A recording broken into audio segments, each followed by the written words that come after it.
Hi, I'm Old Sneelock. Welcome to another episode of Old Sneelock's Workshop. Despite all opinions to the contrary, oil companies don't make oil. They just dig it up out of the ground, filter it, put it in bottles, barrels, and bags, and sell it to you.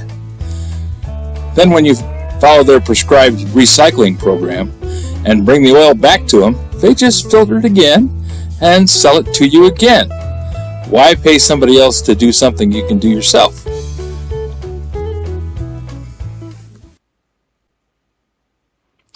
In the 1980s, I was the maintenance manager for United Technologies' aluminum extrusion plant in Coldwater, Michigan. We had 3 extrusion presses that held between 18 and 25 barrels of oil each, about 55 gallons or 208 liters in a barrel.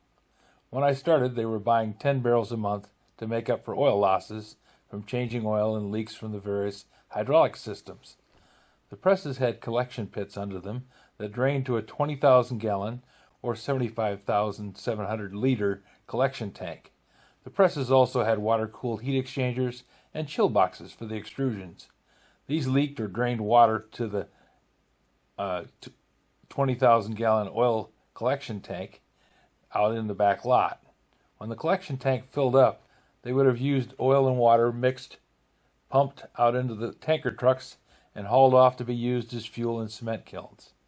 The previous maintenance supervisor had set up a filter system to try and recover the oil.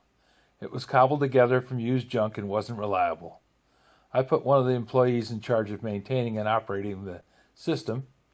We installed a bag pre-filter to catch the trash from the old collection tank that had built up over the 10 years it was in the ground. The bag filter took out the contaminants over 15 microns. The bag filter dumped into a 400-gallon square metal storage tank where it was heated to 140 degrees F with an immersion heater from an electric water heater. That drove off most of the water, and the debris would settle to the bottom of the tank. A bulkhead fitting in the side of the tank, at about 3 inches off the bottom of the tank, fed oil from a recirculating pump to a centrifuge to remove any water remaining. When the oil was pumped through another bag filter, a large 3-micron canister filter, and back to the storage tank. After 4 days of running, the oil was checked for viscosity and contamination. If it passed by not having any particulates over 3 microns, the oil was pumped out into the bulkhead fitting through the 3-micron filters and into clean 55-gallon drums. The full drums were moved to the storeroom. About 3 months after we got the system running, our Briner oil supplier's rep stopped in to see why we weren't buying any oil anymore. He thought we changed companies. I showed him the setup, and he said it couldn't be as good as the new oil he was selling. He was sure the anti-wear additives had been removed. He also thought the oil would be acidic from being heated. He offered to take a sample to their lab and test it. He came back and said it had passed all the tests, was equal to the new oil levels of anti-wear additives, and wasn't acidic at all. Within a few months, Briner had set up a filtration system of their own and was collecting used oil from their customers and recycling it for less than the cost of buying new and disposing of the dirty oil. After leaving UTC to take an offer at metal powder components, I set up a smaller system to clean the oil from the 4 alpha compaction presses. Those systems were destroyed when UTC and MPC went out of business. For a home operation, I think you would need to have at least 30 gallons of oil in operation. Anything less than that is going to not be enough to fill the filters and fill the plumbing and the pumps necessary to do the recirculation. I think you just need a heated storage tank. A large barrel will work.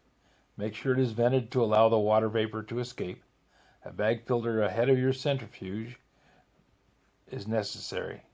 A small oil pump and a couple 3-micron canister filters to polish the oil, and it will give you oil just as good as what you buy new.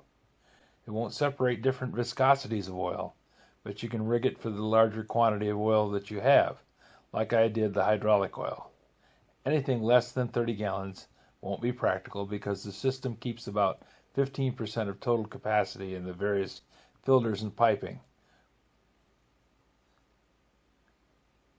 if you have a fleet of equipment, maybe not the average guy with a car and a couple of lawnmowers and some small stuff, that's not going to use enough oil.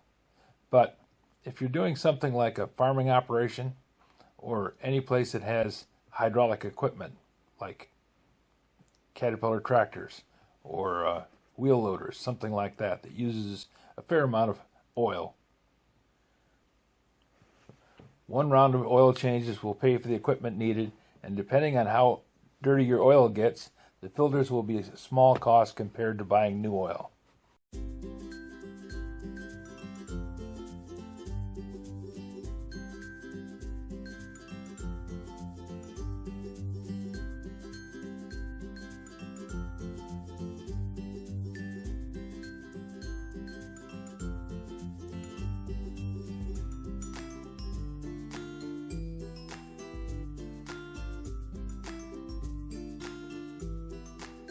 This video is not to be viewed by anyone under the age of 13 in the U.S. or 16 in the European Union without the express written permission of the parents or the legal guardians of the underage person. Such written permission must be on file at the local government entity in charge of enforcing the rules and regulations established by the FTC. Anyone violating these terms is admitting by default that they hold harmless the owners and operators of this channel. Any and all questions should be addressed to your local branch of the FTC.